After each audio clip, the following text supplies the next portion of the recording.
Jennifer brought out her phone and made some calls.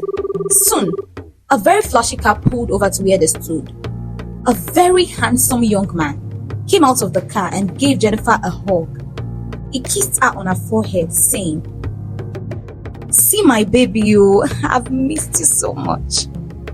Then he opened the front door for her, while Mona Lisa, Sandra, and Ada sat at the back seat. He drove them straight to his house. Ada watched from the hostel window as the three girls were dropped off.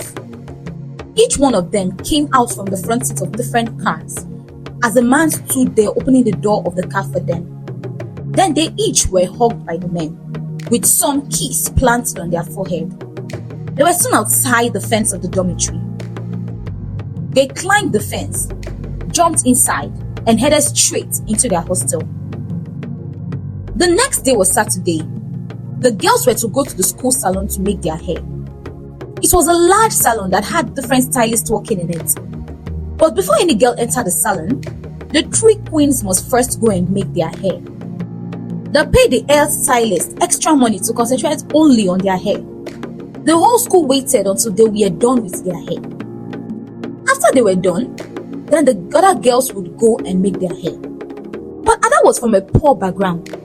She attended a prestigious boarding school, which was an all-girls boarding school, because of the scholarship she got. She and Nkechi were the only two girls who won Madam Margaret's prestigious scholarship. That was what gave them the chance to be at St. George. Her growing at St. George incurred extra expenses.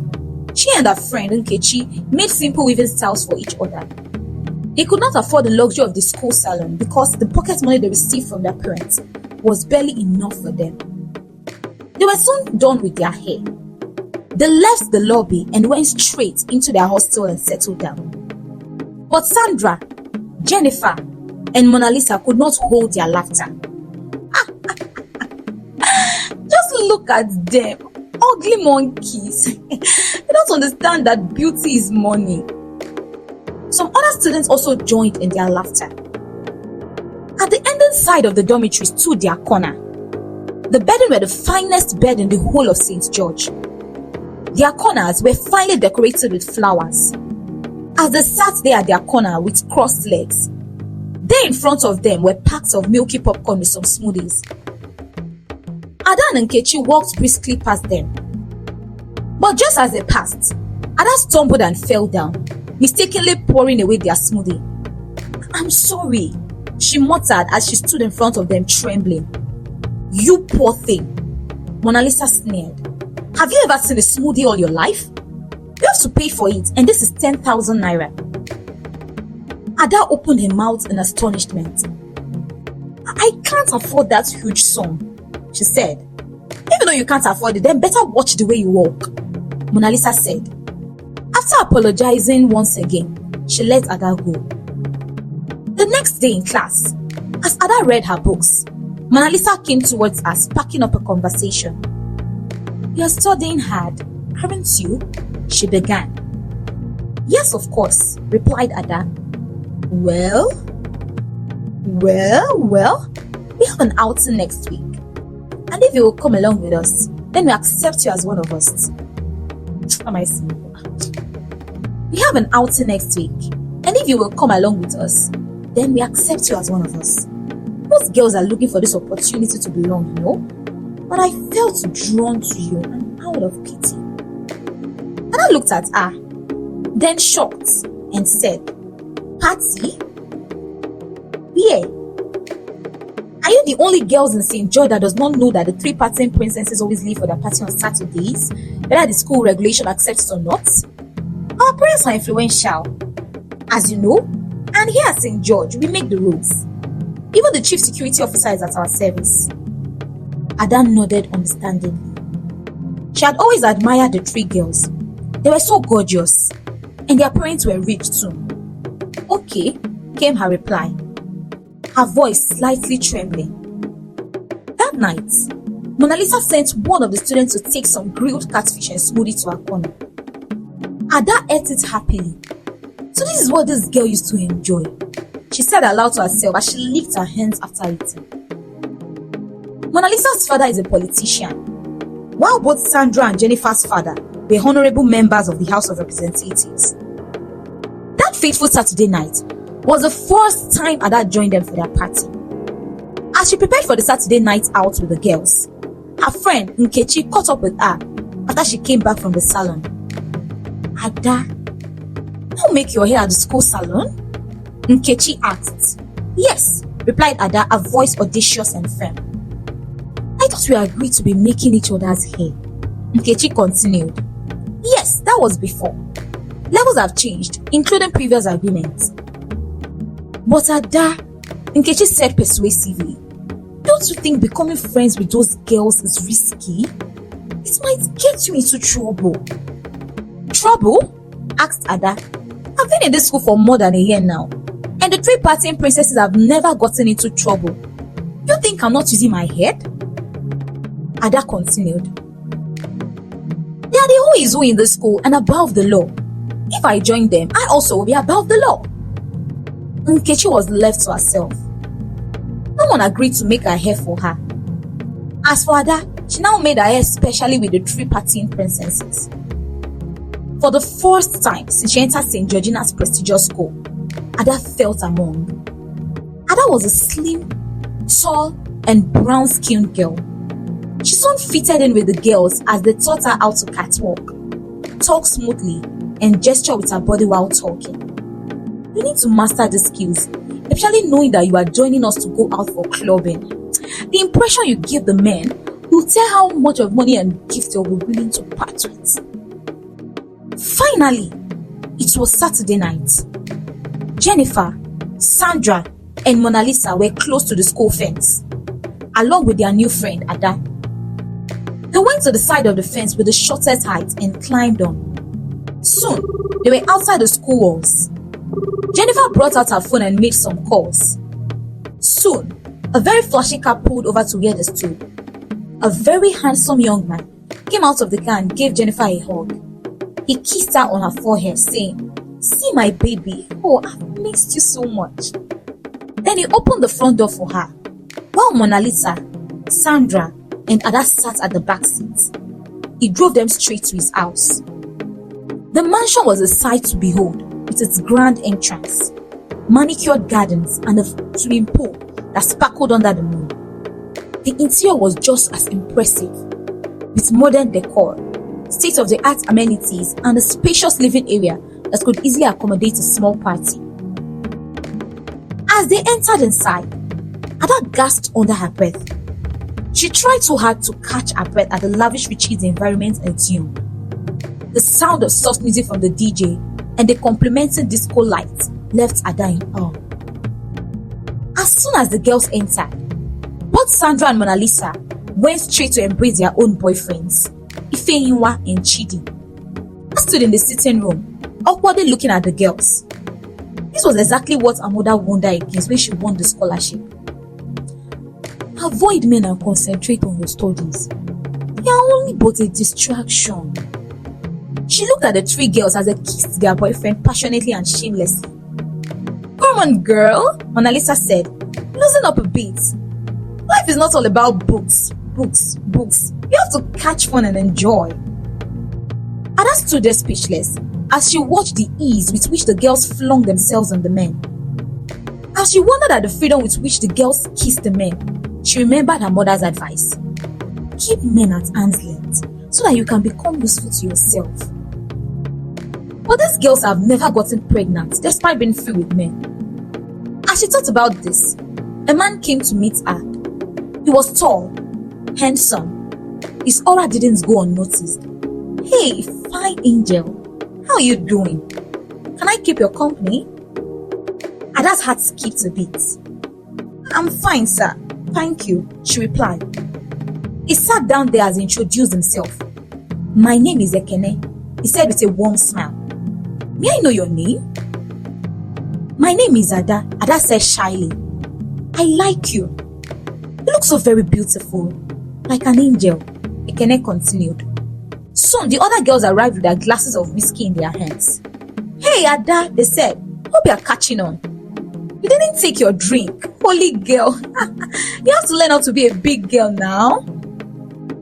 Before the girls left, they had a lot of gifts from their boyfriends. Just after they had slept with the boys. Clothes, money, and some gadgets. Soon, the girls were outside the school fence. They jumped over and entered their hostel. Ada too was given a new iPhone by Ekene. Take this phone, my angel, and also this money. Do not hesitate to call me whenever you need me. Ada was so happy. She had never used an Android phone before, and here she was with an iPhone. She indeed had become one of the happening girls at St. Georgina's Grade.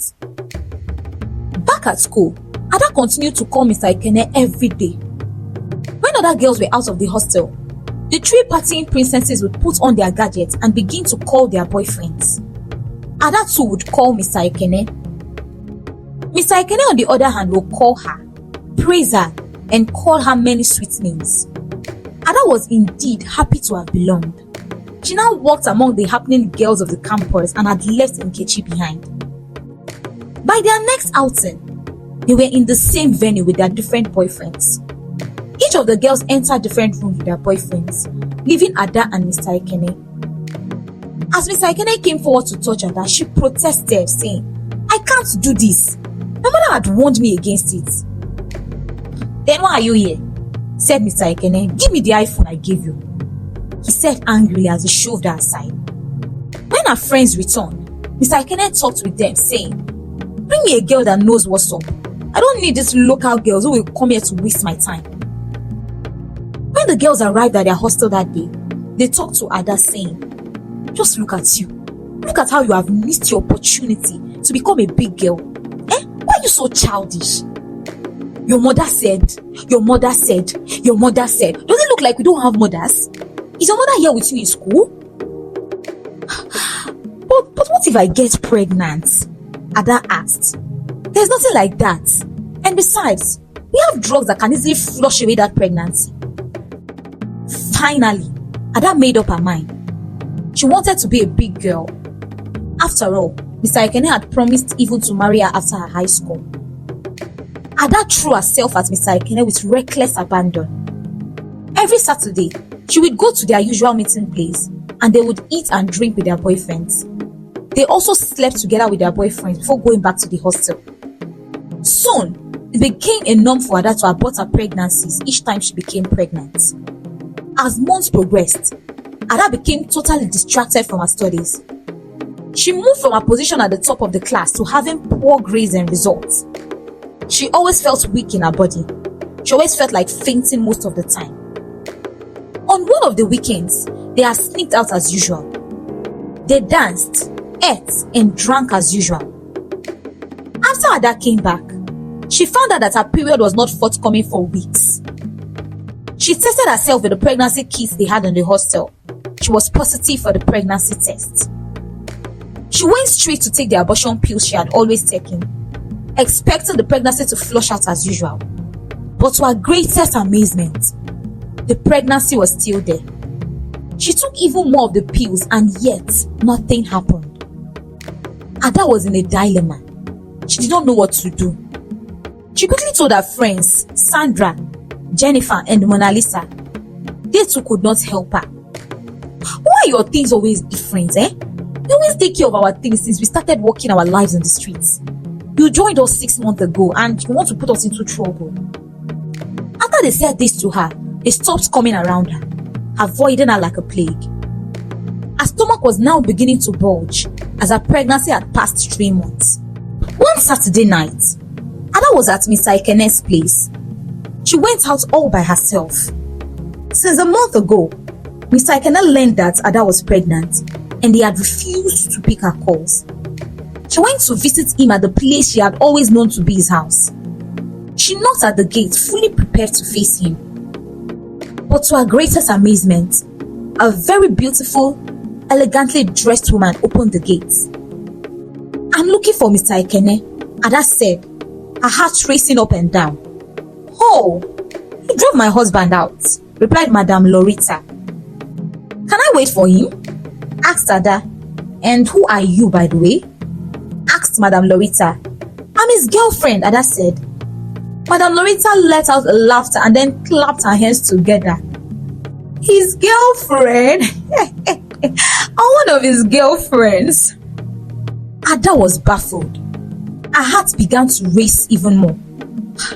I can't go back, ma. I'm pregnant for him. Pregnant what? For a married man whose wife and children are in the village? But Mr. Ikeni had always claimed that this is his house, Ada said, and both her hands and legs continued to tremble. Young lady, listen very well. Madam Loretta said, Ekene is our driver.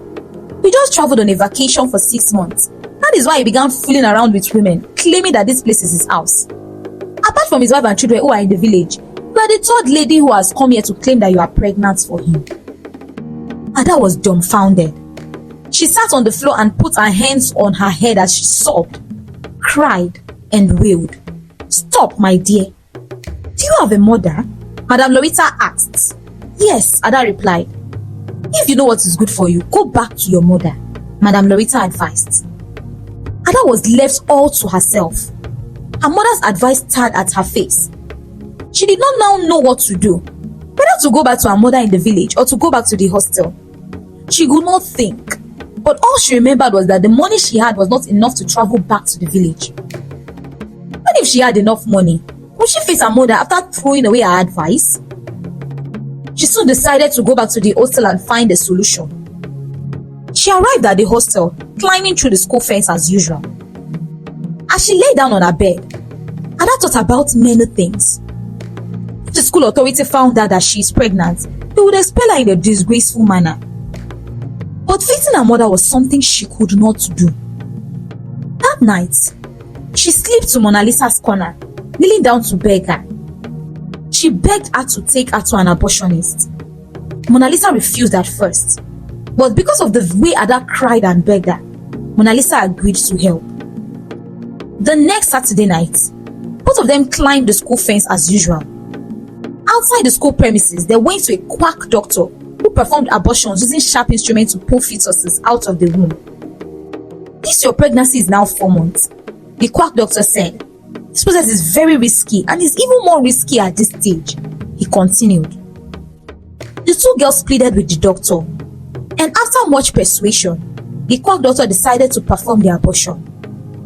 Before daybreak, the abortion had been concluded. As the two girls went back into their hostel, just as they were about to enter through the hostel connecting gates, Ada slumped there outside the hostel. She was bleeding profusely. Some students who saw her raised an alarm. The school authorities were alerted. They quickly came over and rushed Ada to the hospital. There at the hospital, Ada's parents were alerted. The doctors tried all their best to save Ada's life, carrying out multiple surgeries on her bleeding womb. But was it too late for Ada? Find out in part 2. Like, comment, and share the story to encourage us drop part 2 of this series.